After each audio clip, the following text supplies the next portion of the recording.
the Couture 303 podcast with Jay Viper. The Couture 303 podcast is now officially sponsored by Dapper Turkish Barbers in Hunts Cross. You can find them on Wood End Avenue and they do the full service there. The hair, the beard, the ears, the nose, the cutthroat, the hot towels, the lot. It's the only barbers I ever go to. Fantastic service, great lads. No need to book, just pop in and see them 7 days a week. If you want a nice sick fade like mine, you will not be disappointed. The absolute best in the area. That's Dapper Turkish Barbers, Wood End Avenue, Hunts Cross. And now back to the show. Welcome back, guys, to another very special episode of the Couture 303 podcast. My guest today is the Dark Lord himself, the King of Filth, Mr. Vicious Circle. He goes by many names, including Kaiser Soze. I am talking, of course, about the one and only Mr. Paul motherfucking Glazby. Here he is. That's probably one of the best introductions I've ever had. Well, I do try, I make the effort. Yeah, you do, listen, let's just set the scene here, Paul. So I'm sat in my kitchen in Hunts Cross in Liverpool, and it's currently nearly 9:10 a.m. Where are you, and what time is it where you are? I'm on the Gold Coast of Australia, in my dining room. And it's now 7:10 at night. So, wow. Just so you hear the here first, work. Guys. The Couture 303 podcast is going international. International, yeah. And into the future, yeah. Yeah. What's it like in the future? Right, Paul. Not bad. I'll send you the lottery numbers. Please do, yeah. So we'll touch on why and how you're there a little bit later in the podcast, but I'll kick off, as I always do, with the first question I ask everybody. Where and when were you born, mate? December 77. Bloody so, hell. Yeah. Black and white back then, wasn't it? That's funny because the company I work for now is called Black and White. Shut off, hey, look at that. Yeah. It's like a vicious circle, isn't it? It is. See what I did there? It's pun central here. So born in Sheffield, 77. Had a good sort of, upbringing, I guess. Mom and dad were together until they split when I was 18, which was probably rougher than splitting up when you're younger in some ways, I think. But good. I didn't really have much of a connection with my dad just because he was always working. So it's really sort of pushed me to not pushed me, but like I always try and make the effort with my girls to have more, input and be around. Sorry, my cat's there as well. It's okay. Try and be around and spend as much time with the girls because I've separated with the mom, so I'm sort of 50-50, which sounds, week on, week off, it sounds fine, but when you think about it, like if I'm, let's say they're 40 or 50 when I die, like I'll have only spent half. I mean, things will change once they get older and stuff, but like you're only with them half the time. Yeah. So, and sometimes like they don't understand when I talk to them about how, little interaction I had with my dad because he'd, get up, go to work. He wouldn't get home until 7. He'd unpack his van, he'd eat his dinner, he'd lay down on not on the couch. He used to lay on the floor with his head against the couch. He'd fall asleep, and he'd wake up at like 9:30, 10, and start watching TV as I was going to bed. And that was just the cycle. But he good work ethic. But then and he was a big fisherman. So when we went on holiday and we should have been spending time together, I didn't like. I'm like a black sheep of the family because I don't like fishing. So I didn't spend time with him when we were on holiday because he'd just be doing his thing. And but I think he instilled a good work ethic. I mean, that's I can sort of thank him for that. And we've got a better relationship now. Like when him and my mom separated, it was the first time that we'd had something in common. Like I didn't take it too well, neither did he. It gave us like a common ground, So that was like, I kind of lost touch with my mom for a long time. But I think in hindsight, as I've got older and I look back, it wasn't because I had anything really against my mom. It was just because I felt I'd like betray my dad if I, It's like the old adage, isn't it? The enemy of my enemy, the enemy of my enemy is my friend. If you've got a common gripe with the world, You can share Yeah. it with someone. You get that bond, and I suppose, Yeah, that's right. Yeah. ironically, that's what's created a stronger bond with your dad. So you said about Mm. work ethic there. The one thing I will say about you, Paul, obviously, I've done my research and stuff. I people like the likes of Dwayne the Rock Johnson always says will always be the hardest working man in the room. I don't think he's been in the room Mm. with you yet, because you seem to like what's the L spinal tap thing about 10 up to 11. Mm. Whatever you get hold of, it seems to be you must have like an addictive kind of personality where if you pick Yeah. something up, you've got to be really, really good at it and fucking almost obsess over it. Would be correct? Well, actually, yeah. I mean, it's funny you've even picked up on that because, like, I would say no, but then everybody that I know now, or people that I speak to, like that have known me, like my sister. So I went back to England in September for the Insomniacs gig, and she was telling me about one of the members that we had at the gym.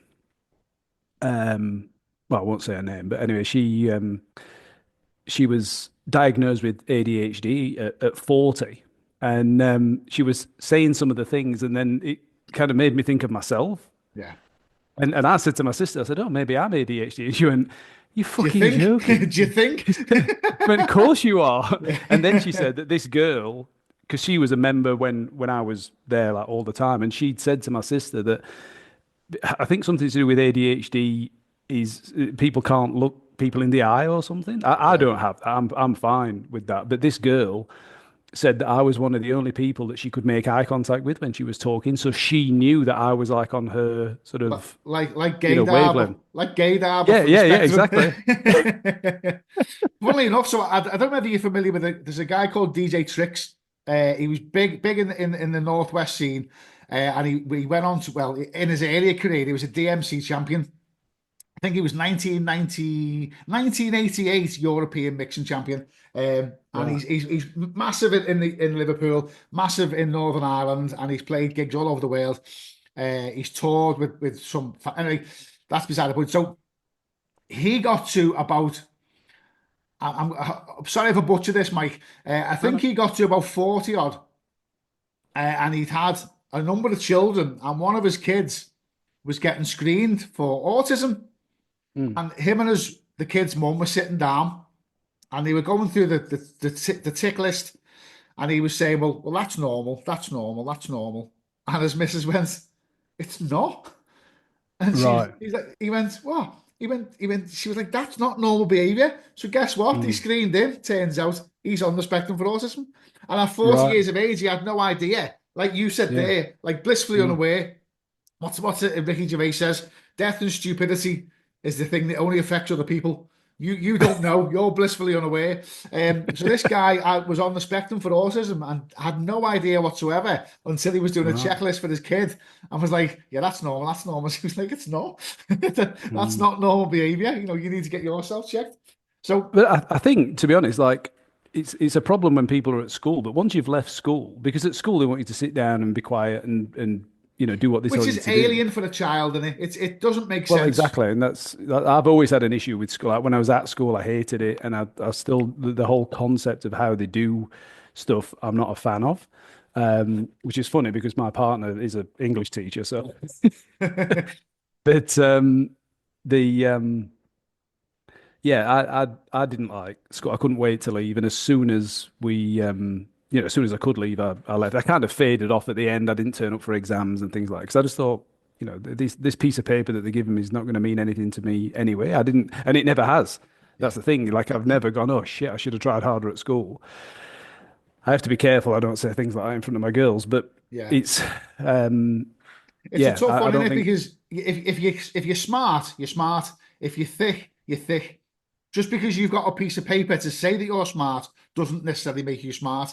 It's like skinny jeans won't make you skinny. You know what I mean? If you're not clever, but you've got a diploma, but you can't back that up in the real world, that piece of Mm, paper is just exactly that. It's a piece of paper. mm. And what you Well, I learn mean, is go on. yeah, I know people that have got. I'm trying to think what the qualifications are, but like I don't know if he's got it now. Last time I spoke to him, he was going for a PhD. But this guy, there's certain things in life where he is as thick as shit, Yeah, and like there's different.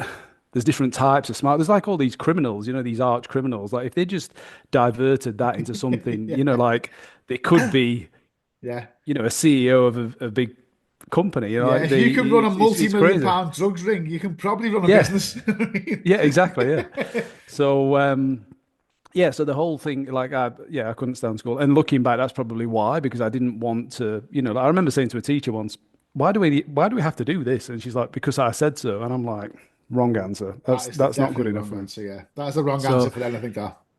yeah. So anyway,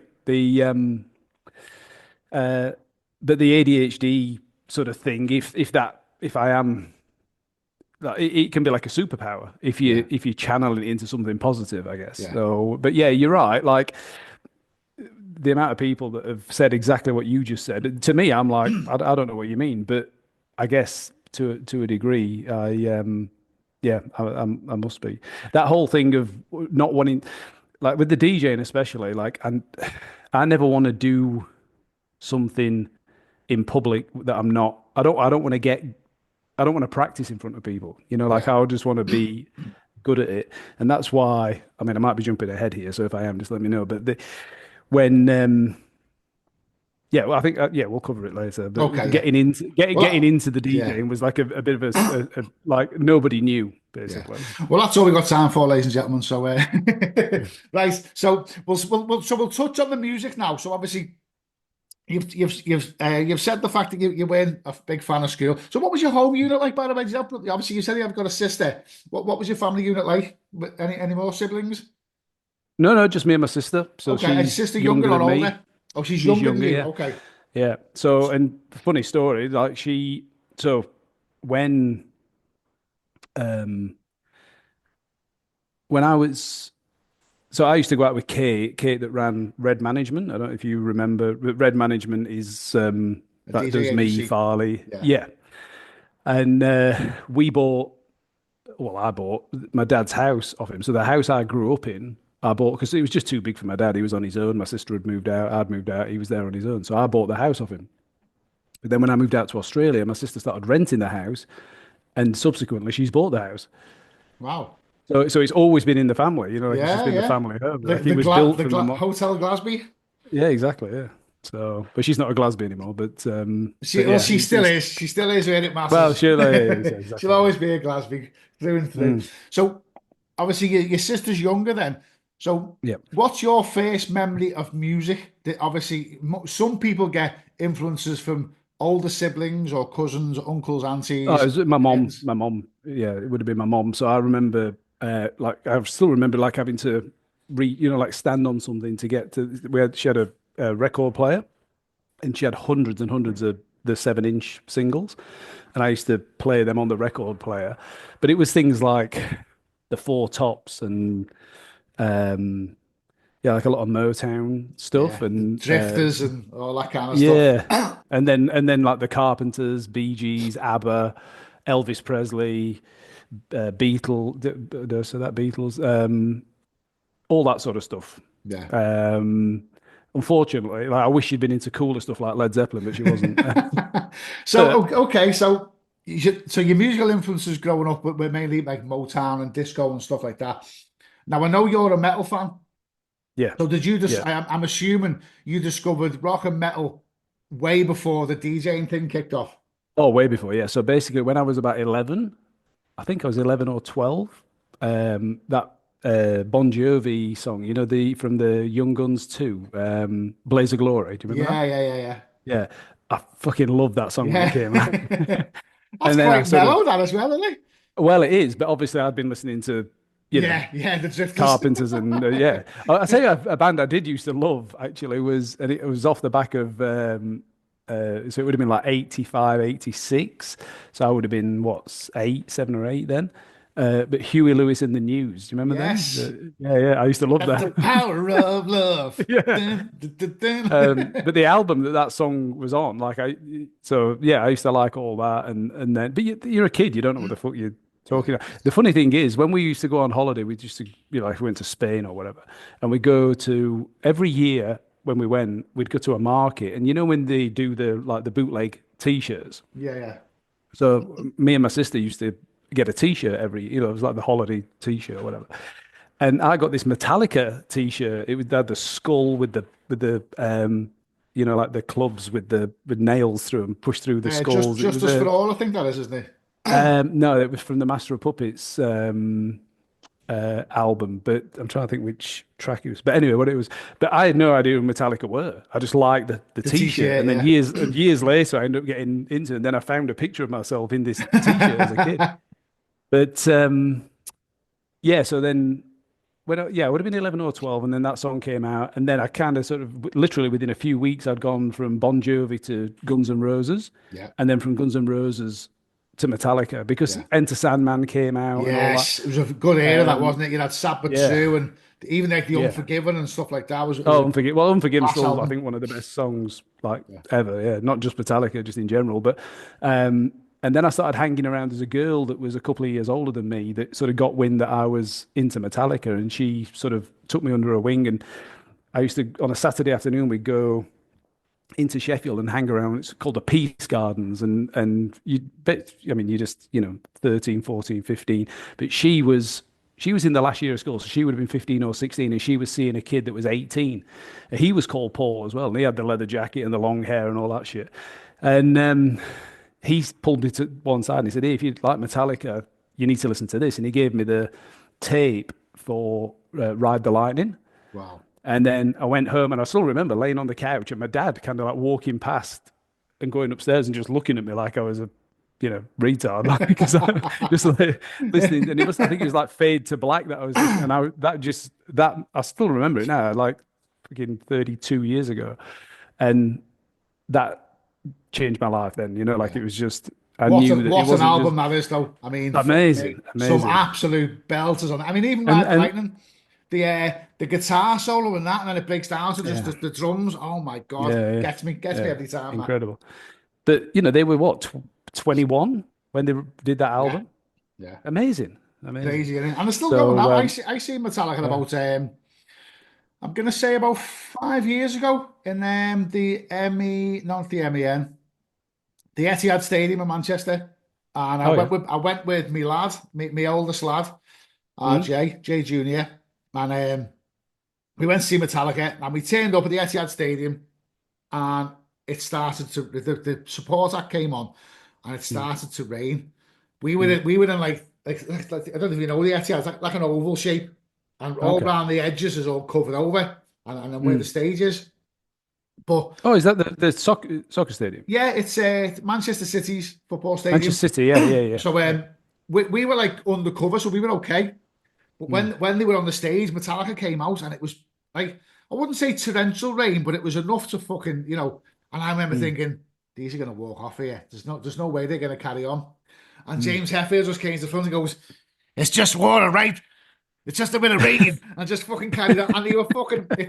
Oh, they had the lights behind Lars, and Yeah. Lars just smashed away on the drums, and all this water spraying up. The most fucking metal Wow. thing I've ever seen in my life. It was Yeah, absolute. yeah. If you ever get a chance to go on YouTube and put Mm. in Metallica Etihad Stadium, you'll see what I Oh, mean. I'll have a look. Yeah, Absolute, yeah. absolute rock and roll genius.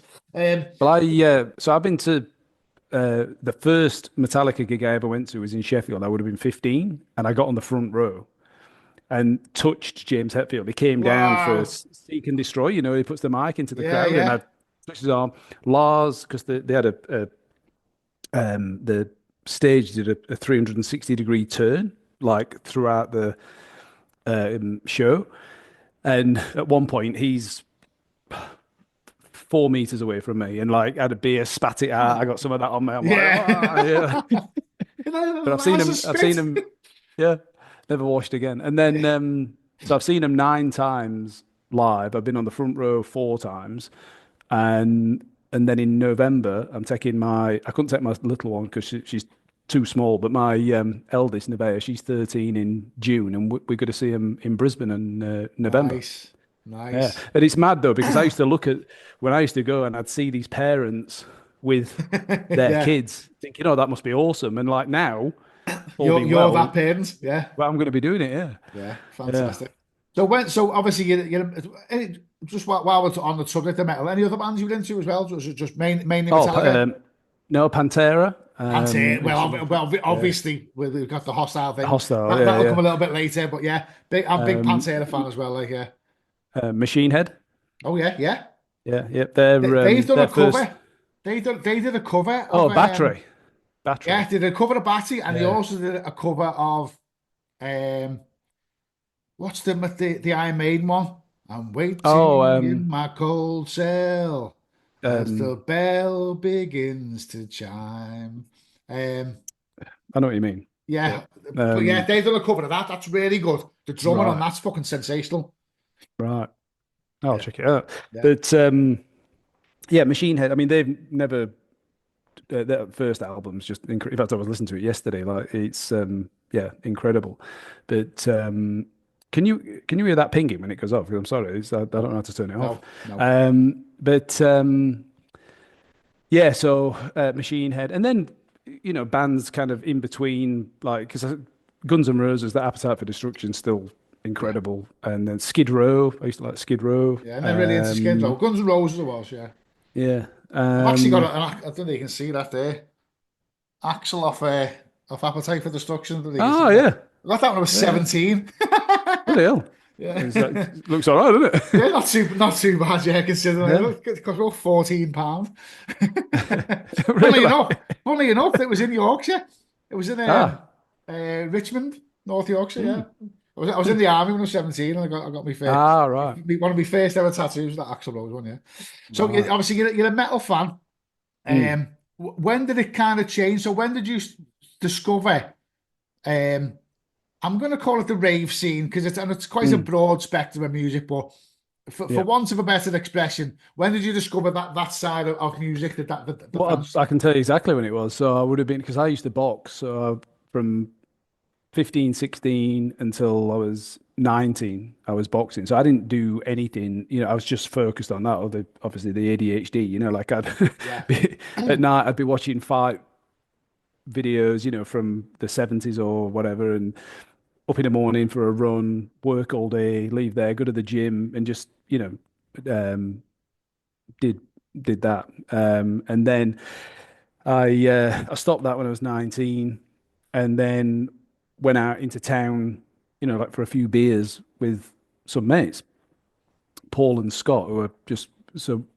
Me and Paul and Scott became mates. We kind of knew each other at school, but we never really, not that we were enemies, but I used to sit next to Scott in history, sorry, science, and I used to sit next to Paul in history, and always got on with them. And then as we left school, my mum and dad were going on holiday and leaving me at home on my own for the first time. And I planned this party, obviously, and I invited those two. And they came to the party and then basically just never left. Like, we were just mates and have been ever since. Obviously, we don't see each other much now because I'm over here, but yeah, they never, the kids that they used to hang around with, they just never saw again. The people that I'd been hanging around with, I just never saw again. It was just such a weird um, thing, but we were just really good mates, and we'd gone into town, and then we bumped into this guy. Well, his name's Guy, who I'd been at college with. Because when I left school, I started working as a printer, and they sent me on this day release thing to college. But it was a waste of time. But like, it's good that they did because it's a real pivotal sort of part. I met this bloke on the course, and he was quite a bit older. He was like 28, and he was there to learn. He basically made bootleg T-shirts to sell outside. So if Oh, if screen Machine Head printing, screen screen printing, printing, yeah. yeah. Whereas I did litho, I used to do business cards and letterheads and stuff. So the course was like a general printing thing. So it was a waste of time. So after a few months, the boss is like, well, let's just, you don't need to go anymore. We'll just take you off that apprenticeship thing. So, but I'd met Guy, and we used to bunk off, and like he had a house not far from the college, and he introduced me to Machine Head. Actually, so I would have been 16, he was 28, and yeah, he was covered in tattoos, and but just like a really funny guy. I actually caught up with him when I came back in September just to try and explain what I'm about to tell you to him because he would have been completely unaware. So he introduced me to Machine Head, and I bumped into a couple of times over the years after that. And then fast forward 3 years, we're out in town for some beers, bump into him, and he's like, "Oh, Glaz, I'm going to this club. Why don't you come? So me and my mates went. We get in there. Some of the girls that we'd gone to school with were there. Me and Scott got a rap of speed and split that in half, and just ended up having the best night like I'd ever had. And it was a club called Rise. Well, Rise I think it was 2 or 3 years on the trot ran, sorry, not ran, won club of the year for like Wow. for a Friday night in the UK, like Mixmag Club of Yeah, the yeah. Year, whatever. So it was like a big deal. Like this club was like crazy. And they always used to close at 4 a.m. And everyone always, you should stay open longer. But they were clever because when they finished at 4, everybody was still there. Yeah. It wasn't like Yeah, people yeah, yeah, drifting yeah. off, and it kind of, if they'd gone till six, Finish half the strong. Yeah, yeah, yeah. exactly, yeah. But we used to think they were pricks for not staying open, but in hindsight, that was the smart move. So anyway, we had this night out, and that was it. I was like every week, I was just back there, back there, back there. We did it for about 4 or 5 weeks. On the next week, Scott and Paul were like, "Oh, we're gonna have a break." I'm like, "Fuck that, I'm going," and I was just there. And then from there, I met a guy called Tim, who was. They had they had three dancers on the podiums. Two guys that used to like wear boiler suits and Bart Simpson masks. They'd have different outfits, but that's the kind of thing that they do. And then they had this girl that used to wear, like a bikini type thing, and they'd take turns on the podium. And I used to sort of dance next to the podium. Anyway, one night, I get chatting to Tim, and he's like, "Oh, I've not seen you. You're pretty new." And I'm like, "Yeah." I said, "Mate, don't tell anyone." But 5 weeks ago, I was at a Metallica concert, and then he's like, "Oh, fucking hell, I love Metallica," and he liked him as well. So then he said to me, "Come back to ours after." Like everybody comes back to our flat. So I go to this flat, and there's like 60 people in this fucking 3 bedroom flat. And one of the bedrooms, there was a guy called Dom that wasn't even in the party scene. He was asleep in his room. And then at 4:30, everyone gets Yeah.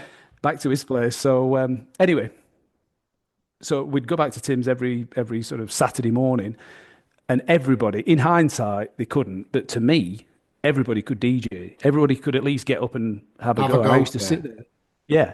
And then when people weren't mixing, we'd have, different like Pete Wardman Trade 4 had just come out, maybe a year before that. Turner de V live in Tel Aviv. These mixers were just playing and playing and playing, and I just got obsessed with it. But I wouldn't get up and have a go. Yeah. So I was still working at the printers, and I decided I saved up £500, and I went to Yorkshire Bank and got a £500 loan, and went and bought Technics 1210s and I think it was a Gemini mixer I got at first. I didn't have it for very long. I upgraded pretty quickly, but I knew I wanted the decks because I knew that it was something I was going to do. Yeah. And I didn't want to buy belt drives and then just have to upgrade, a year later or whatever. So I bought the 1210s, but didn't tell anybody. And then I'd sort of sneak to the record store so that no one had seen me, and I'd buy a few records, and I just started learning to mix. Sort of, I'd watch these guys when, if I went to a club, I'd be watching the DJ and just sort of watching what the hands were doing, like, Yeah, yeah, yeah. and just kind of taught myself how to do it. And then after, I don't know, it must have been a few weeks or whatever, and we were at an after party, and I just said, "Can I ever go?" And they went, "Yeah, of course you can." And I just got up and just did it, and everyone was just like, "What the fuck?" Like, You kept that quiet, you cunt. well, they just thought I was like some natural because I just Yeah. did it. Like, they didn't know that I mean, it was still, the early days, I was still, using the platter to sort of slow it down, like, and I Yeah, wasn't yeah. riding the pitch at that stage, but still doing mixes that were as good as Yeah, what yeah. everyone else was doing. And then I just used to religiously buy everything that came out. So I was doing like a new mixtape every week. Sometimes I'd do two in a week, and just churning stuff out. And to me, I was like, if I can do a gig, because some mates started doing events, and I'd get 10 minutes there, or then it'd be like half an hour there, and then eventually I'd get an hour. And for me, it was like if I could just play outside Sheffield, I've made it. I've made it, Yeah. like, and then the gym that I used to go to, there was this like a aerobics instructor that used to come and do her weights there. And every time I did a tape, I used to give it to the guy Andy that owned the gym. I used to give him a copy, and he'd play it in the gym. So anyway, I walk in the gym one day. He's like, "I think I've got you a gig in Birmingham." I'm like, "What?" He went, "Yeah, yeah." He said, "This Philippa that comes in," and he like I'd seen her, like I didn't know her, but I'd seen her. He said she asked for your tape. She's gone out at the weekend, ended up at an after party, played it at an after party, and one of the guys at the after party is a promoter. He wants you to play. Wow. So then I get this gig in Birmingham. A few weeks later, or it must have been a month. They did them once a month. A month later, I did the second one. But the second one, when it happened, I can't remember what club it was, but it was in like the second. It was still a pretty big room, but like it wasn't the main room, and the main room had on the second event had this drum and bass event on. So I think I think it just put everybody up, like because there was just literally thousands of people trying to get into this drum and bass thing. So the either that or he just not promoted it properly. I don't know. But anyway, the second one wasn't as good, and then they didn't do any more after that. And then at that point, I can't really remember. It's all a bit of a blur back then. But I remember it getting towards December '99, and I wasn't going to give up DJing, but I was sort of getting to the point where I was like, I need to stop pursuing this as a career path, like it's like I've got to get a job or um and um and then just randomly I'd been giving tapes to Tom from Insomniacs, but he was in partnership with these two other guys, and they wanted Insomniacs to essentially just be a continuation of Gatecrasher. They just wanted it to be like another trance event that carried on.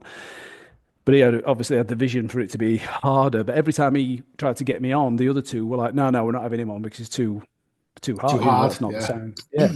So anyway, it was like Christmas, New Year time, and he called me. He said, "Right, they're gone. I'm running it on my own. I don't know how I managed that, but I'm running it on my own. And I want you on last last Sunday in January. So this is year 2000. Last Sunday in January, last set, so 10 till 12." So I'm like, okay, great. So I rock up So there. just to confirm, 10 till 12 is 10 a.m. till 12 midday. Correct, yeah. Because it's an after party. It's an after That's party. right, yeah. Yeah, okay, yeah. Just so people understand where we are time wise. Yeah, exactly, yeah. So anyway, I turn up there fresh as a daisy because obviously I had it's not like I had a Full gig the night's night skip, before. yeah. Yeah, I had a full night's sleep, got up, had a breakfast, get down there feeling tip top. And anyway, I start playing, and I remember actually there was some problem with the needles as well. I can't quite remember, but I had like a little bit of a panic attack at the beginning because as I'm trying to cue it up, it's just drifting across, Yeah. And anyway, I got over that.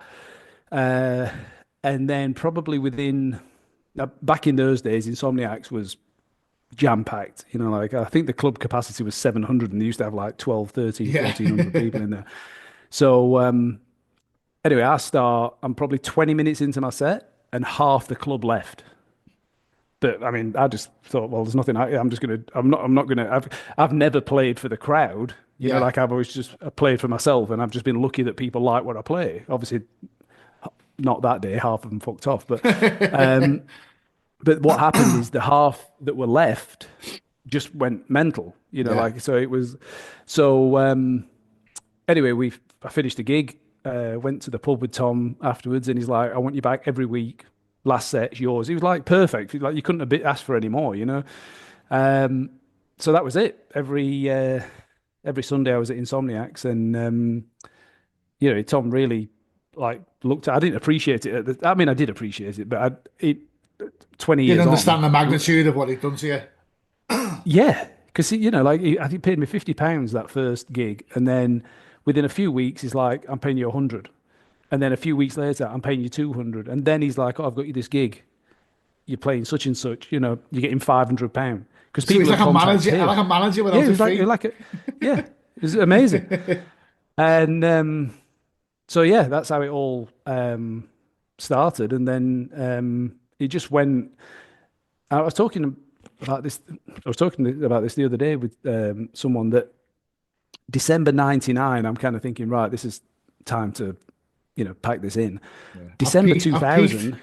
I've hit me Yeah, well, peak. yeah. Um, December 2000, I launched Vicious Circle because like Insomniacs had been the January.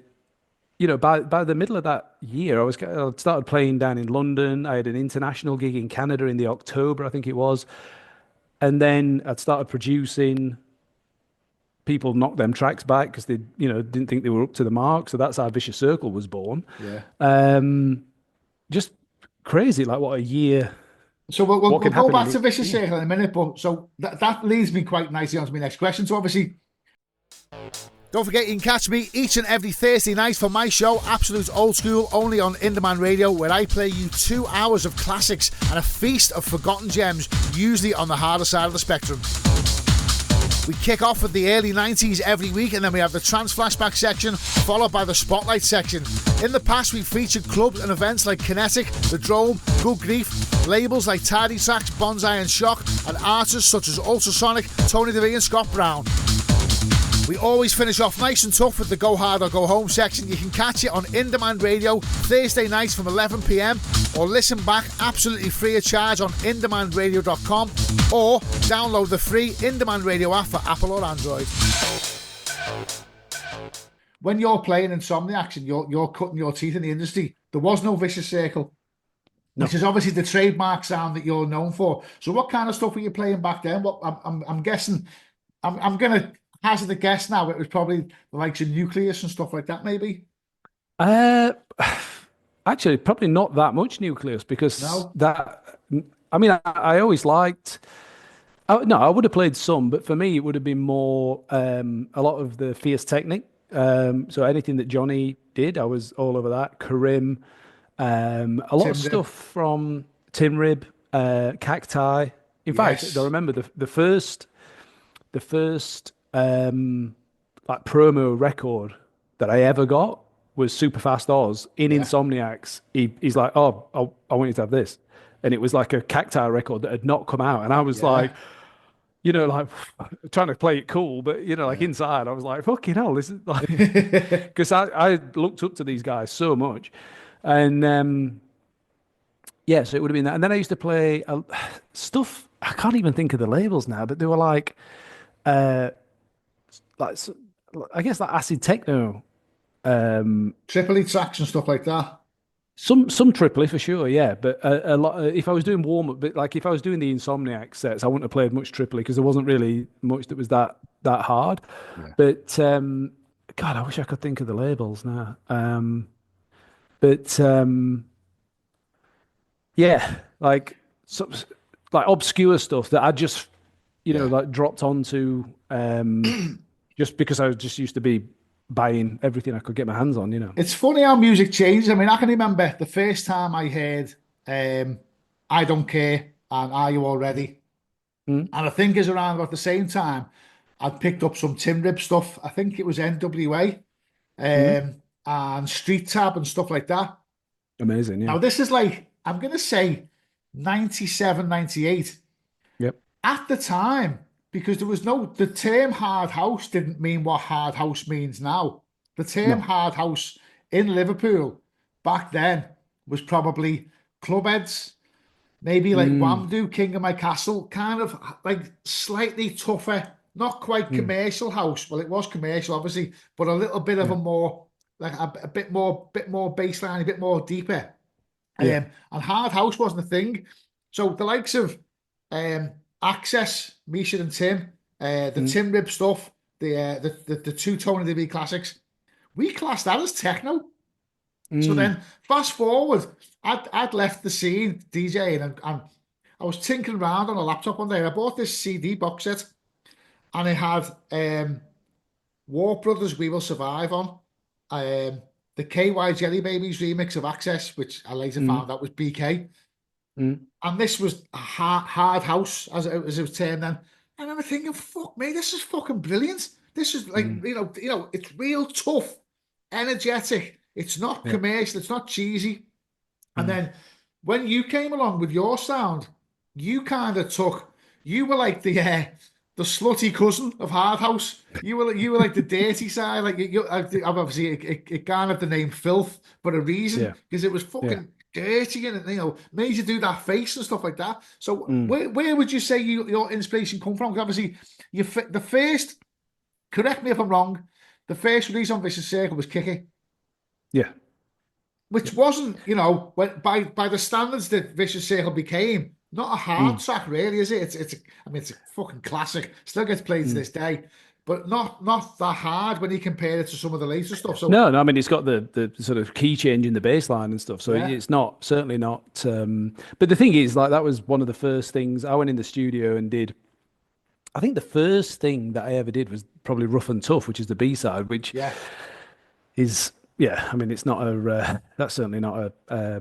I mean, some people love it. Some people keep asking me to play it, but it's not. I've not played that track in 20 years. You know, it's but when you're just finding your feet, well, it's a I did classic B the side, isn't it? It's a classic B side in the sense of it's still a decent track, but it's not as popular as like your yeah Kick It and yeah your Hostiles and stuff yeah like that. yeah yeah yeah.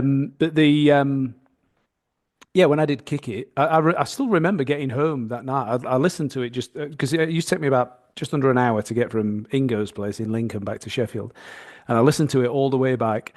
And I remember because I was married to Rachel at the time, and I got back and I put it on, and she always used to just have like candles, like it was dark in the lounge, and I was laying on the couch and just listening, and when you know you've done something like because obviously I've done hundreds of tracks and some of them you go yeah that's pretty good like I look forward to playing that and you never do something and go oh that's fucking dog shit because if you did you go back in the studio and you'd Yeah, fix it of course, yeah. but I just maybe because it was like the first thing one of the first things that I'd done but I still remember laying on the couch and just when it got to the breakdown and then I was And the yeah sirens I just start coming like in then, don't they? yeah yeah it was Getting goosebumps here thinking about it. I know. It's crazy. So I'd done Rough and Tough. I did this Kaiser Soze bootleg, and then Kick It was must have been the third or fourth thing that I'd done, and then obviously started sending them out, to see if anyone would pick them up.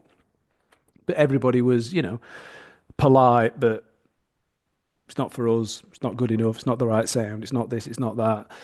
So yeah, that's our vicious circle. I just thought, fuck this. I'll start a label. Yeah. If no one else is going to put them out, then I mean, imagine if I'd just gone, okay, well, and then gone and done something else, and then that had just sat and never come out. Like I mean, you could have gone down the route of changing your style and changing your sound to conform with everything else, and there would be no filth. Do you know what I mean? well, I mean, yeah, that's that as well, I guess. Yeah, I mean, like I said before, I've never played for the crowd. Like I've always just played what I think, what I want to play, and I've been lucky that the people on the dance floor have Yeah. enjoyed it. I mean, obviously, if someone's gone, oh, can you play Kick It or can you play Hostile? If I've got it and it's going to work, I'll put it in. But like I never even planned a set. I remember talking to a kid. There used to be a Sunday event in it was called Zulu, which was basically you'd have Insomniacs would be the after party for Gatecrasher, and then Zulu would be the after party for Insomniacs. It used to be, I think it went 12 till 6 on a Sunday or something like that. There's a mate of mine back in Sheffield that ran it. And there's a kid, I don't know if he's around any. Fuck it, I'll say his Elliot Tordoff was his name. Lovely, lovely guy. Um, but he'd coined the phrase banana house. And and I went, mate, what's this fucking banana house all about? And he said, oh, well, a banana is the most inoffensive thing in the world, and my music is the Until it's most shoved up your ass. inoffensive. He said, my music's the most inoffensive thing in the world, so it's banana house. I'm like, okay, well, I'm certainly the opposite end of that. But I was talking to him, and he was telling me about how he'd planned his set, and like he knew exactly where he was going to drop every track. He knew exactly every track he was going to play and what order he was going to play them in. And I said, mate, what if your It doesn't first work. track, It no, just if your first three tracks are his last last three. three tracks, what are you going to do? And he just looked and he's like, I never thought of that. Yeah. But so I just never planned. I've never planned a set. The closest Yeah. thing I've ever had to planning a set would be when I did the 10-hour set at Storm, when I did my Oh sort of yeah, farewell. we've all done a 10-hour set, haven't we, Paul? You know how it is. Bored on a Sunday. I think I'll do a 10-hour set. See you tomorrow. But when I did the 10-hour set, I basically went through all my records and went, right, that's my eight, because I've started at 8 and finished at 6. I'm like, that's my 8 till 10 bag. But obviously I didn't get to play everything in that bag. But I had my 8 till 10, my 10 till 12, my 12 till 2, and so on. And the reason I did that is because I didn't want to get carried away too Pace quick. yourself. And yeah, and just because Oh, I thought, if I'm playing Street Tab at midnight, I've got another 6 hours to go. yeah. So I paced it. But that's the closest I've ever got to. And the thing in that 8 till 10 bag, there was a record actually that I played. I think it might even be the very first track because it's still on YouTube. I think Jimmy must have uploaded it. And the very first track is a track that I'd bought. I'd gone into the record shop when I was secretly going to the record store and buying stuff without people. I remember the guy behind the counter. I said, like, I want anything like Tony DeVee would play. And this guy, Martin Leverton, his name was, he's like, oh, this is like Tony DeVee stuff. And I bought it. And then I'm like, no, it's not. When I got back, but I always thought it was a good track, but I'd never played it. And then when I did that 10-hour set, that I started with that. I'd only ever played it once in a Yeah. club, and it was then. But I'd get to 10 o'clock and I'd be like, oh, I want to play that. I want to play that. But I was like, no, you Yeah. said it. Pace So I myself. moved it Yeah. across, went to the next box, and then at the end of the set, obviously we gave everything away. Yeah. It's funny you said about So going to the record shop there. I've discussed this a number of times on the podcast. I think it was about maybe 10, 15 years ago when every advert on the TV was, "Well, have you been missold PPI? Have you lost your hearing through this?" They should have one now saying, "Have you been sold a load of shit in a record shop in the 90s? You could be entitled to compensation," because we've all fucking been there. We've all been to yeah, a record shop and the fella's going, "Oh, mate, get on this. This is boss, this. Put it on." yeah, And you've gone, "Yeah." And he's been nodding and going, "Yeah." And you've bought it. You've yeah, got it home and gone, "That's shite." yeah, That yeah. was eight I used pounds, to. and I'm never going to play that ever again. Yeah. Well, I remember I used to go in and they'd give me a stack of records, and I'd have the headphones on. I'd just straight to the bass line, or the bit, just before the bass kicks in. And if that didn't work, Yeah, I didn't even listen to the rest of the track. yeah. Yeah. So yeah, here's a So, question for you. Go yes, mate. on. No, no. You've heard of the Mandela effect, haven't you? Where people believe things. So there was the Monopoly man. The Monopoly man. People think he's got a monocle and he hasn't. And when you look back at it, he Okay. hasn't. There's loads of little things like that Ah, where okay. people remember stuff differently than what it actually is. And Right. when you look back at Okay. it, so the common, I don't know, I'm going to say misconception. The common theme is that Kick It was Hmm. the last track played at every Tidy Weekender. Now, I've done a bit of research. Yeah, I There's don't think it been is. there's been a couple of encores, haven't there? Well, you know what? The first, I'm convinced, and I don't know if this is right or not. I'm convinced that the very first Tidy Weekender wasn't. So we did it finished. I Yeah, played Kick It, and I'm sure I played something after it, yeah. but nobody remembers that Well, track. they won't. Exactly, they won't. The first Tidy Weekender I went to was Tidy Weekender 5. And obviously you were on last and you finished with Mm. Kick It. And Yeah, obviously it became a thing then. He always does this. It's always Paul Glazby last in the main yeah, room and he always plays yeah. Kick It as last track. Well, actually, I stumbled on. I was looking for something. If I was looking for that 10-hour set because my girls wanted to hear it, so I was looking for that, and then it was Paul Glazby Tidy Weekender 4. So I listened to it, and I don't play Kick It on that one either. Really? So yeah, so it's There you definitely not go. something that's. So you heard it But I here do. first, boys and girls. Don't believe everything Yeah, you yeah. hear on the internet. But there was a year where, so basically, there was some like a shift in the management at Tidy, and some other people came in and were like running the weekend. I mean, the this, Tidy boys were still this when obviously. it was ideal. Yes, that rings a bell. Yeah, Yeah. yeah. There was So that must have Ideal been and Atomic as well. okay. Yeah, I can't remember. It was there was a Scouse guy called Russell that was I can't remember his surname. Russell Pate. Yeah, it could have been. Yeah, Yeah. yeah. So anyway, I mean, I always got on all right, but there was yeah, there's like some personnel changes, and all of a sudden they're like, oh, we're going to have a different approach this time. We're not going to get you on. So I don't know which weekenders it was. It must have been maybe 7 and 8 or something like that. And I think Rob Tessera did it one year, and then someone else did it another year, I think.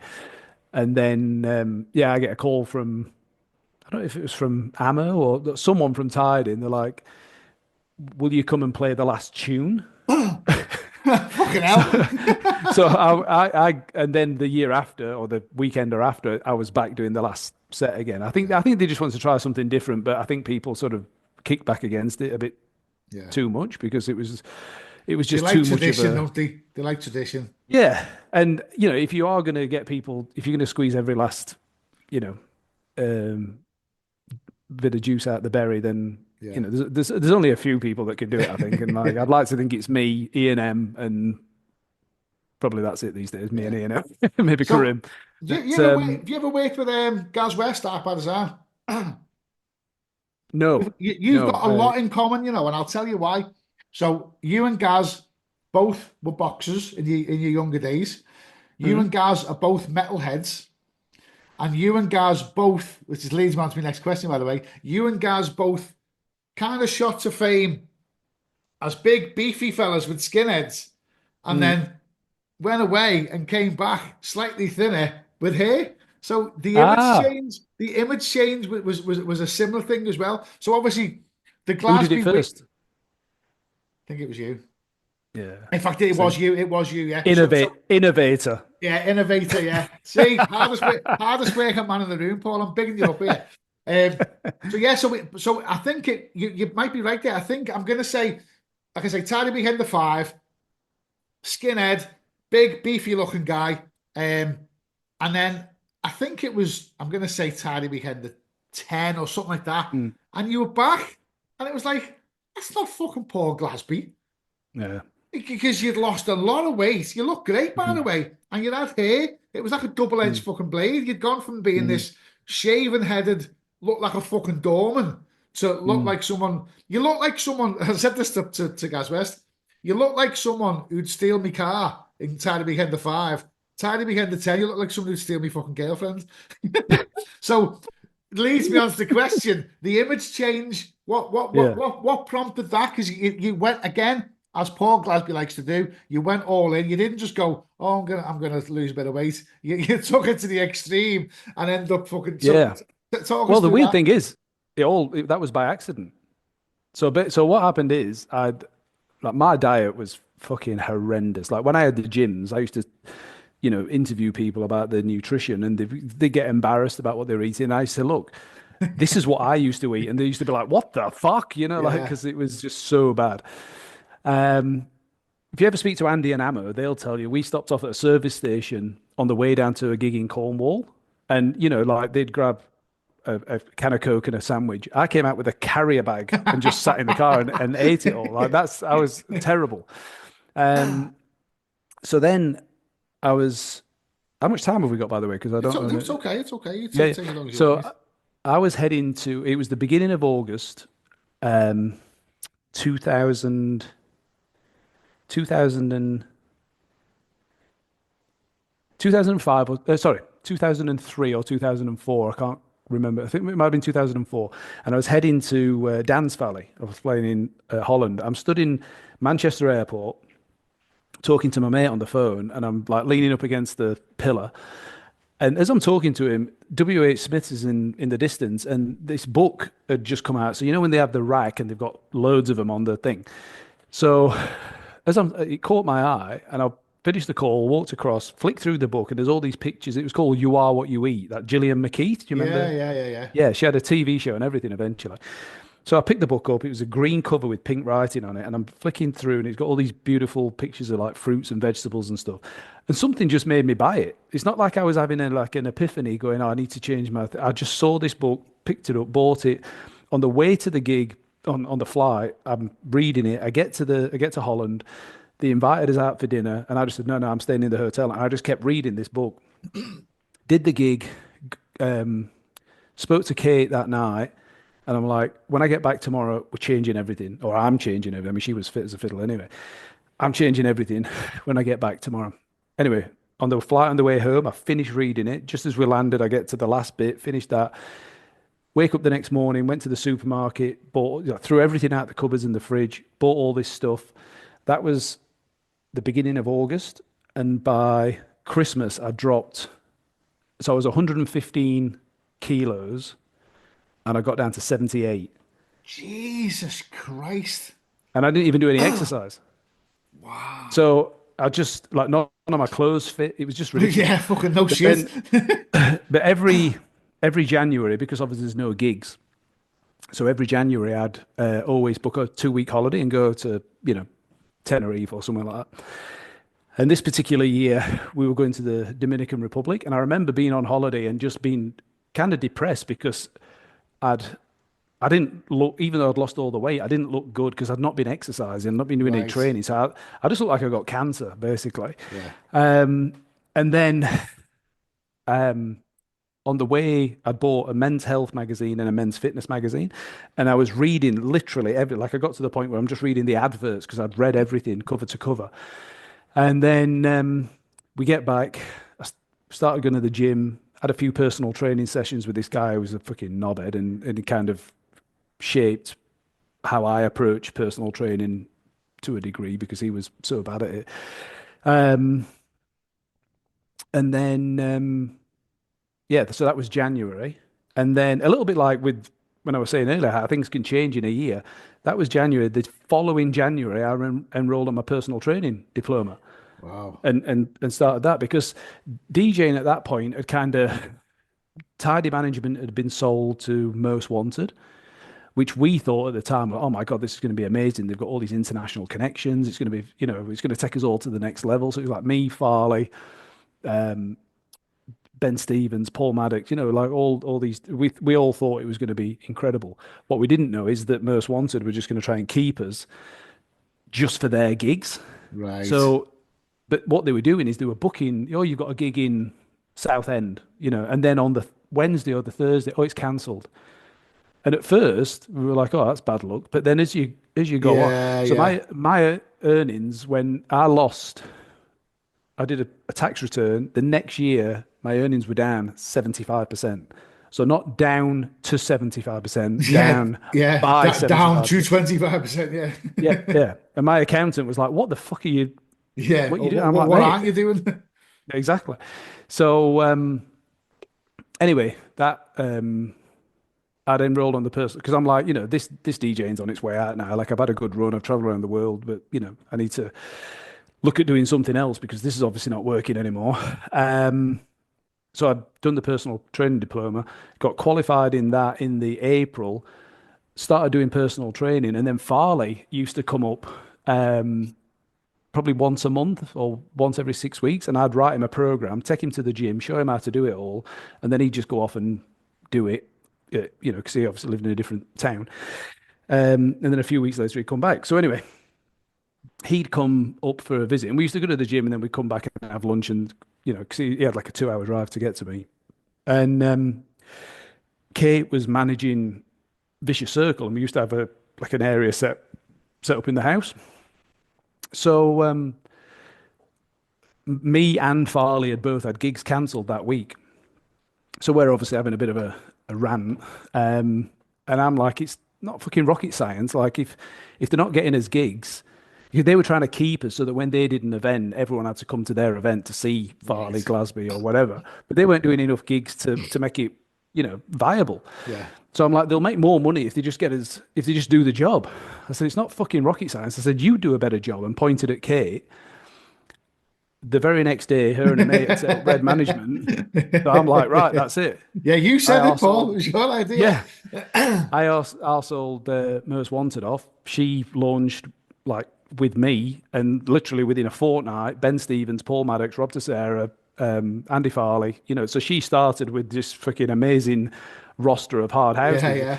But the problem for me is that my personal training was just taking off, but then the DJing kicked off again. So for 7 years, I was doing 30 personal training sessions a week, plus 2 or 3 gigs Gig of the every weekend. weekend. My God.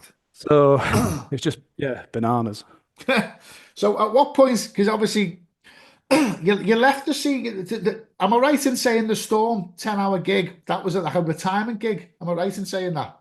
Well, I said I'm retiring from UK gigs. That was the Right, announcement okay. because I still wanted. I thought if someone says, "Do you want to come to Australia for a 2 week tour?" I'd still want to do it. Yeah. So that was the announcement. And then obviously, you know, Jimmy, because Insomniacs wasn't happening by then, and I'd been resident at Storm for a while. And Jimmy, bless him, he's like, we want to do your last gig. Who do you want on before you? Who do you want on after? And because I'd done a couple of 8-hour sets. I remember the first 10-hour set that I did.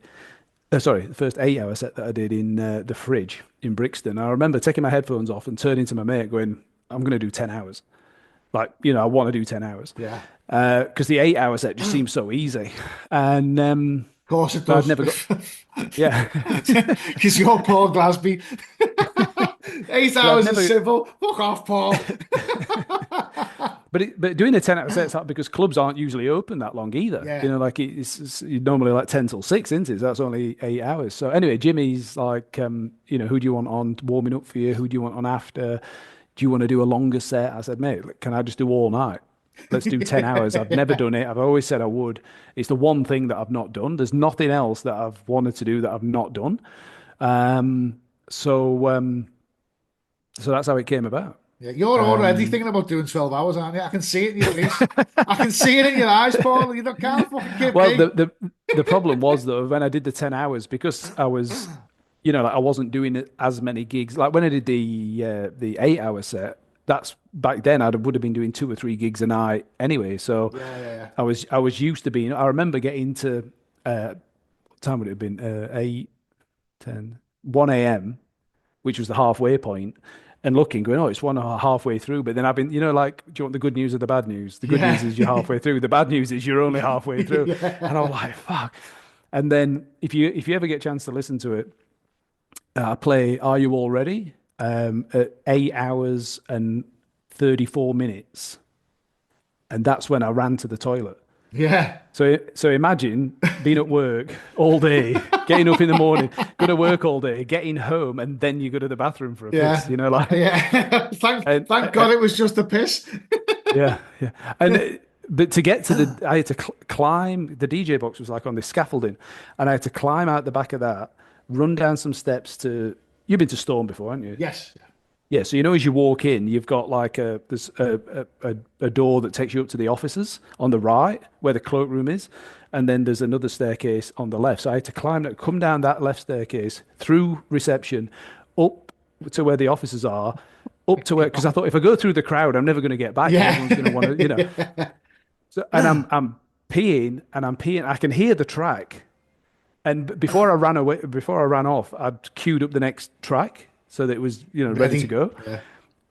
But I'm just going and going and going. I'm like, fuck. And I've eventually You're managed ready. to You're ready. You're ready. Fucking hurry up. So anyway, Take I out the managed to Hoover get and back run. in. I managed to get back and mix in. So it was all right. But then when I got back, that last hour and a half was a real struggle because I kind of took myself out of I'd stepped away from the decks for a few minutes and then come back and then it was It's like stopping when you're running, isn't it? If you stop, it's hard to get started again and get back into that's your flow. exactly right.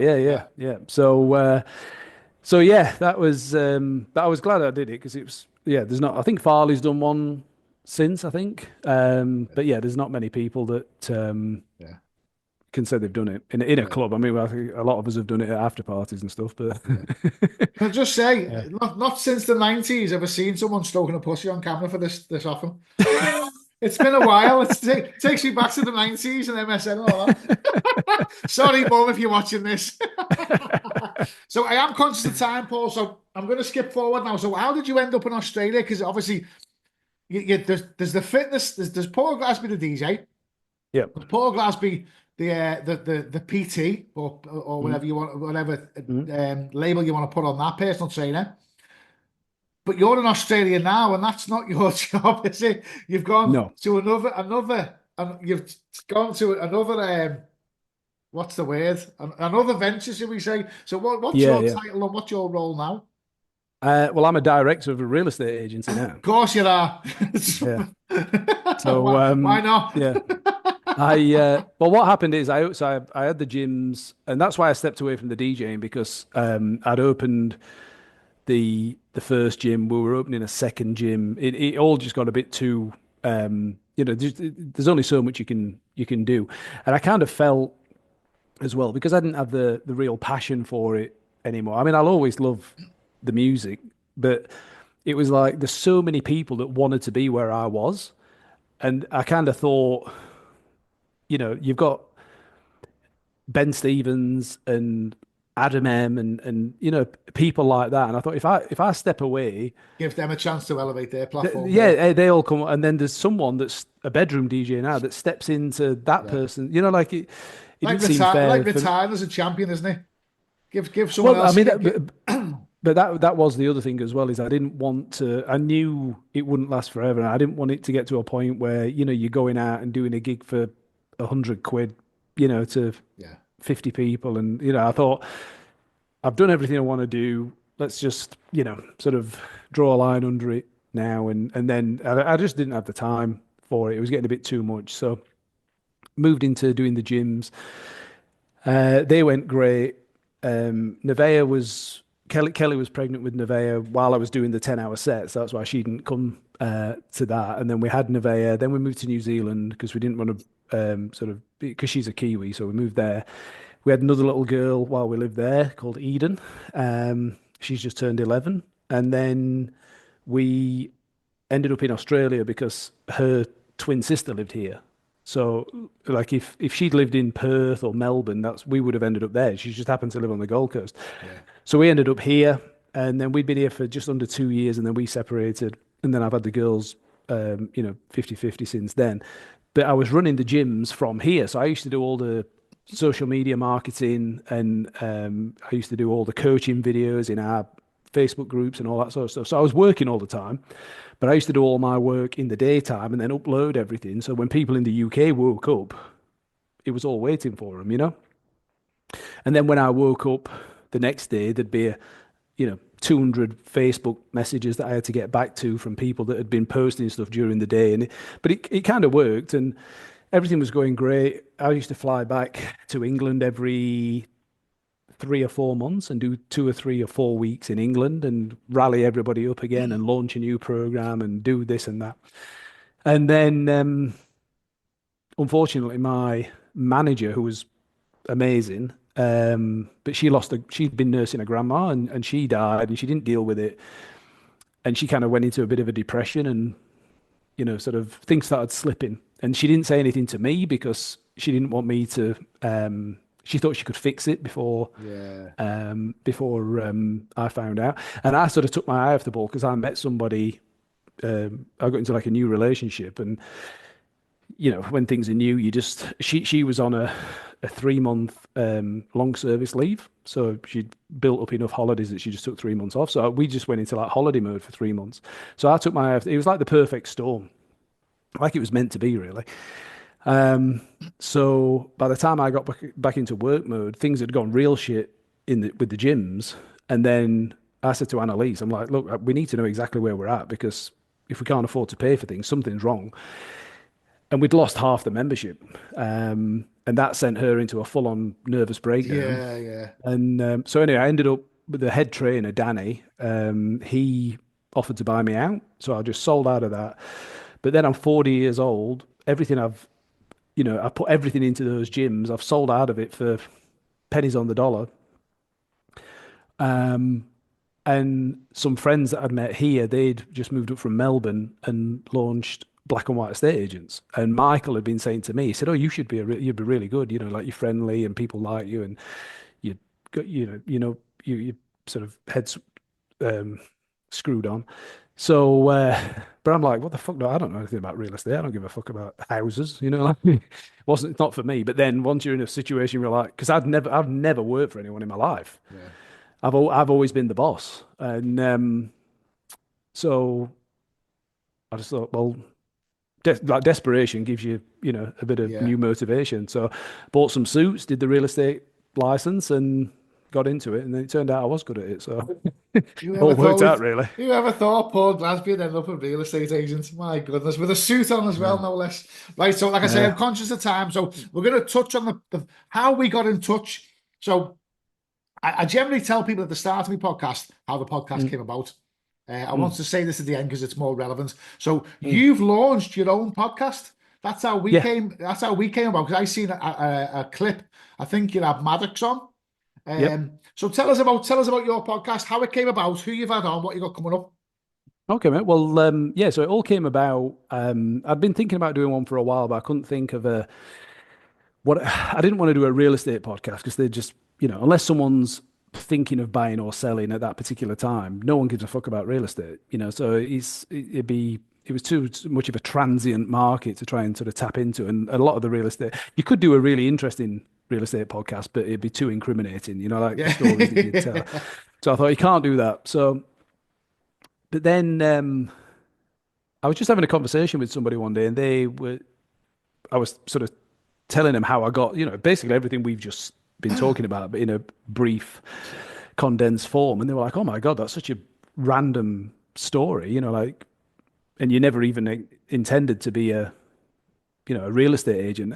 And it just made me think that there's a lot of people out there that, when you're at school, people, what do you want to be when you grow up? No idea. And yeah, Yeah. so uh, and I'm 47 now, and I still don't know what I want to be. But I've had all these, different careers. So I thought there's got to be some interesting stories out there. So far, so the podcast is called When I Grow Up, and so far I've had on a guy that was a soldier that then became a mercenary in Iraq and Afghanistan. Came out of the army, set up a business which he's just sold for I don't know how much, but enough for him to go and buy a house without selling the house that he's Yeah. currently got. I've had a tactical cop from the Northern Territory that now does close protection work for like billionaires. Um, One of the stories he's telling is about how him and his mates, like his team, had to go and cull all these crocodiles because a crocodile had attacked, like basically killed a guy and swum off with the body. So they Wow. had to catch all these crocodiles and slit them open to find the body, and eventually they found it. And being in a hotel room with Vladimir Putin's bodyguards, and like he's full on. This Yeah. such a nice guy as well. And then obviously there's the sort of hard house fraternity. So Maddox has been on. Ben Stevens, his episode came out this week. Got Rob Tessera coming on next week. Hey, Tidy I've Boys been is I've been supposed. asking Rob to come on mine for ages, and he said no. Oh, I'll tell him. I'll tell him you're I'll a I'll good guy. text him after and call him an ass. I've even bought his book and everything. Um, and then I've had a local politician on to get his story. A girl that was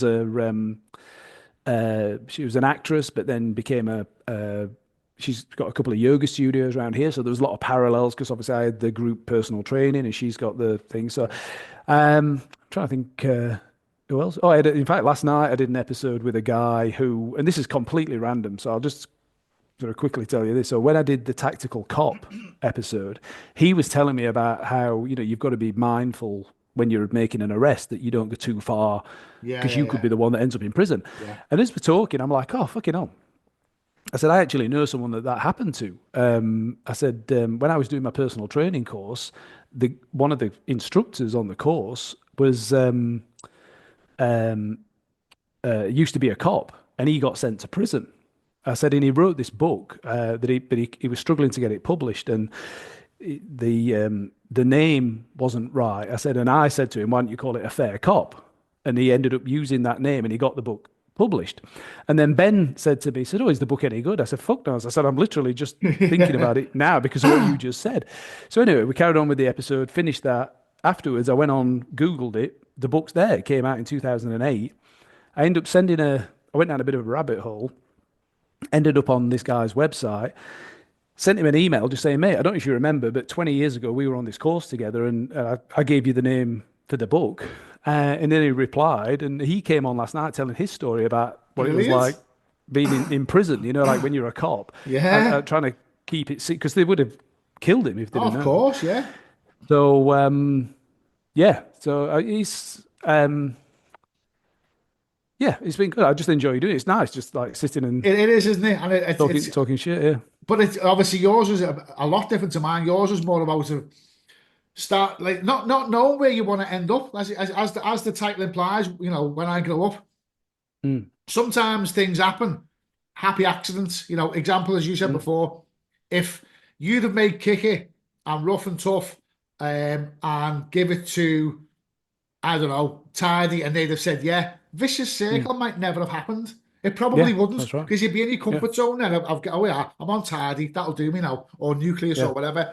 Happy yeah, yeah. accidents happen and people don't always know. Always, Well, go on. and the funny thing is, like, I'd never even thought about that until I was just having the conversation with Maddox, and as we were talking, I'm like, it kind of dawned on me that if it had not been rejected by everybody, then it might have been, maybe it was the Ben Stevens episode, but yeah, I wouldn't have had the impetus to make it. Yeah, And even if I had done Vicious Circle kind of down the track, if it had not launched with Kick It, like what would it have, like exactly. Yeah. would it have been the same? So yeah, just pretty So before we finish off incredible, with some really. quick fire questions, where can they find your podcast, Paul? Well, YouTube, Spotify, Apple Podcasts, Yeah, all the fantastic. major platforms. Yeah. Right, we're going to finish off now with some quick fire questions. Paul Okay. Glazby, I will accept your first answer and your first answer only. Are you ready? Oh, Jesus. Yeah, go on then. How do you like your steak? Medium rare. One thing you would rid from the world. Hatred. Alive or dead, assemble your dream heavy metal band. So we're talking a singer, a drummer, a Oh guitar, God. and a bass guitarist. Um. Oh, Jesus Christ. Okay. Well, singer and I don't rhythm. think Jesus Christ can play the guitar, mate. No, he's amazing on the drums. Um. He's nailed it. Uh. Hey. um. So vocals and rhythm guitar, James Hetfield has to be. Okay. Um. Drums. I don't even know his name, but the drummer from Slipknot. Yeah, baby. Joey Jordison. Um. That's it. Yeah, yeah, Joey Jordison. yeah. Bass. I actually don't know for Get Cliff back in, wouldn't you? Surely. yeah, yeah, yeah. Actually, yeah. Sorry, you said dead or alive. Yeah, yeah, Yeah, yeah. yeah, Well, yeah. Joey, do you know Joey Jordison's dead? Oh, actually, yeah, you're right. He is, Yeah, yeah, he died about 2, 3 years ago, yeah. yeah. But you can still have him because it's dead or Um, alive. Go on. So Joey and then, well, if Jordison, we're going James in, Hetfield, Cliff Burton. okay, well, and then let's go Dimebag Darrell for lead Yes. guitar. Why not? Why not? Yeah. Um, Put these three in order of best to worst. Lock, Stock and Two Smoking Barrels, Goodfellas, and Shawshank Redemption. Oh, Jesus Christ. Okay. Well, this is probably going to be. It's a tough one. I know it is, Paul. I'm It sorry. is a tough one. It is a tough one. I mean, if you go by IMDb, it'll be Shawshank, No, Goodfellas. no, no. Your opinion. Your But, opinion. but but my opinion, I'd go Goodfellas, Shawshank, Lock, Lockstock. Stock. Okay. But it's a tie. It's It close. is. It is close. Pineapple on a pizza, yes or no? No. If it, again, alive or dead, if you could share the studio and make a track with anybody, who would it be? Paul Maddox. Three things that are better in the UK. Oh, um, summer because the Really? summer here, the summer here is too much, Too mate. hot, It's yeah. too much. Yeah, yeah. The winter here is like your summer. Yeah. All Yeah, right, fuck off. yeah. but no, but it's yeah, the summers are too much for me here because I have to get suited up and like it's Yeah, yeah, yeah, but no, the first few years when I was here, I used to wear shorts and a singlet all the time. yeah. Like that's all right. But um So summer, two more things that are better in the UK than Australia. um oh, I'll tell you what is, but the is it Desperados? The tequila beer? Yeah. They don't sell it here. No? No, My goodness. no. Yeah, there's another opportunity for you there, Paul. Mm. Get an import license. And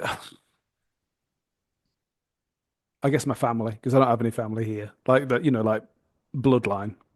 Three things Yeah. that are better in Australia than the UK. The beaches.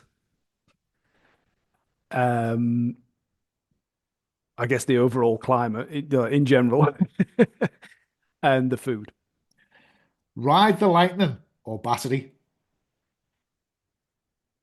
Oh, I thought you meant sorry, I thought you meant rather like the album. The Battery. Battery's like just one of my all-time faves. If this was a movie, who'd play you and who'd play me? Good questions, Ian, aren't they? Yeah, good. Who would play me? Well, I often get Jim Carrey for me. Fuck off. Uh, if I was being kind, let's get Statham playing me, Yeah. and for you, Got to be Clooney, Annie. Got to be Clooney. no, no, no, not clear. Who's the who's Have you ever seen? I'm just like because with the beard. What about that guy that played? Have you seen Northman? Yes, funny. Yeah, I seen it in Yeah, the cinema. Really yeah, fucking weird film, that. yeah, Whatever, yeah. whatever his Let's do name that. is, then you will have that as an answer. Yeah. What superpower would you have? Um, X-ray vision. What's your worst habit? Oh God, my worst habit, probably my temper. What scares Is you? that a habit? Yeah, yeah, it could be, yeah. All Yeah. right, fucking calm down. Fucking hell, only asked. Yeah. What scares me? And anything happening to my girls. Yeah. Nintendo or Sega? Neither. Never got into any of that when I was a No. kid. No. Lost Boys or Blade? Oh, Lost Boys. Yeah. Apple or Android? Apple. And what's the best podcast you've ever been on? I think it'd have to be this one. Hey, everybody says that. Right, I know you've got before you go, I know you've got a pivotal release on Vicious Circle. Is that coming up soon? Yeah. Yep. Well, not as soon as we thought. Ben, when he told me the release date, he'd actually missed 10 releases out, so it's going to be a bit later than we thought. But I Okay. think around June this year, Vicious Circle 400 is going to be. I did a track when I came back in September called Big Fish, which was inspired by my daughter Eden. She was a mom tour to the Big Fish, Little Fish cardboard Yeah, box yeah, yeah. thing, and right there she was stood. Daddy, Daddy, big fish, little fish, cardboard box, big fish, little fish. And she just did it over and over and over. And I'm laid on the couch, and as she's doing it in my head, I've got like, I've got a riff for you that. know, yeah. And it just sort of, so I knew I was coming back for the gig, and I messaged Maddox and said, mate, can we get in the studio? Went in, she did the vocal on it, which she got all shy when we got there, and she didn't want to do it.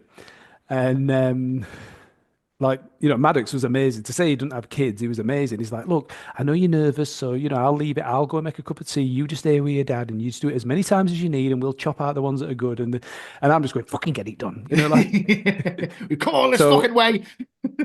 then Maddox, he left and she's, just doing it like half-hearted. And I'm like, come on, darling. I said, we're here because of you. Like we want you on this because when it comes out, it's going to be Paul Glazby featuring Eden Glazby, so it's something she can show her friends. And, anyway, she's still doing it half-assed. And in the end, I went, look, if you do it properly, I'll give you $100. She's like, big fish, little fish, cardboard box, and just nailed it straight away. Dancing and everything. So that comes out, and then I've done the B side is a remix of that track, which is obviously a different style. And then me and Ben Stevens are working on an album called Forgotten Classics, because he sent me all the stuff that I've pretty much everything I've done. He had everything he had that I'd done. So he sent me all that. And I was going through it and I'm like, I can't even remember doing, there was tracks that I'd done that I couldn't even remember, Yeah. and some of them are, they're pretty good. I'm like, Yeah. Yeah. because obviously everyone knows, Kick It and Hostile and Beautiful and, like a lot of the sort of the bigger, Dreams, things like that. But I think there's enough good stuff for an album of stuff that you might go, oh, I forgot about that. Yeah. So So, you mentioned Hostile there. I meant to mention that in the podcast, so we'll touch on that dead quick before you go.